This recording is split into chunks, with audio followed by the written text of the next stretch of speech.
ওম অখণ্ড সংহিতা বা অখণ্ড মণ্ডলেশ্বর শ্রী শ্রীমৎ স্বামী স্বরূপানন্দ পরমহংসদেবের উপদেশ বাণী বিংশ খণ্ড হইতে পাঠ।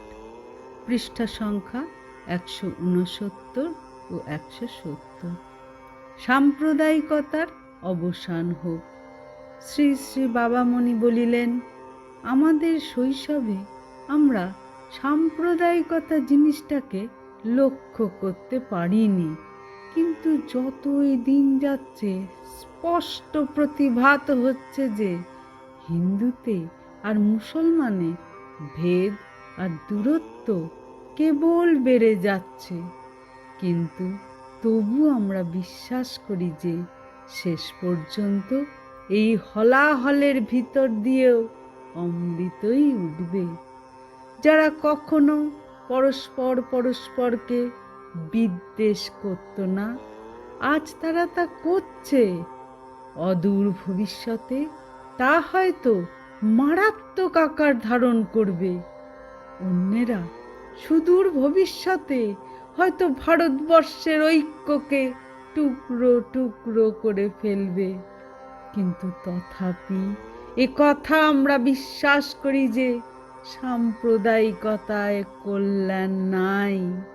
জাতির উন্নতি বিধানকে পরম লক্ষ্য বলে স্বীকার করতে হলে অসাম্প্রদায়িকতার জয়ধ্বনি যে দিতে হবে, এ কথা ধ্রুব সত্য। অবস্থার তাড়নে পড়ে প্রকাশ্যভাবে অসাম্প্রদায়িকতার জয়ধ্বনি করার পরে গোপনে তলে তলে সকলের অজ্ঞাতে আবার যে সাম্প্রদায়িকতার বিভীষিকা সৃষ্টির চেষ্টা হতে পারে, এই সম্ভাবনার কথা আমি বুঝতে পারি। কারণ সাম্প্রদায়িকতার ধোঁয়া তুলে জগতে বারংবার অনেক বিভৎস ব্যাপার ঘটে গেছে।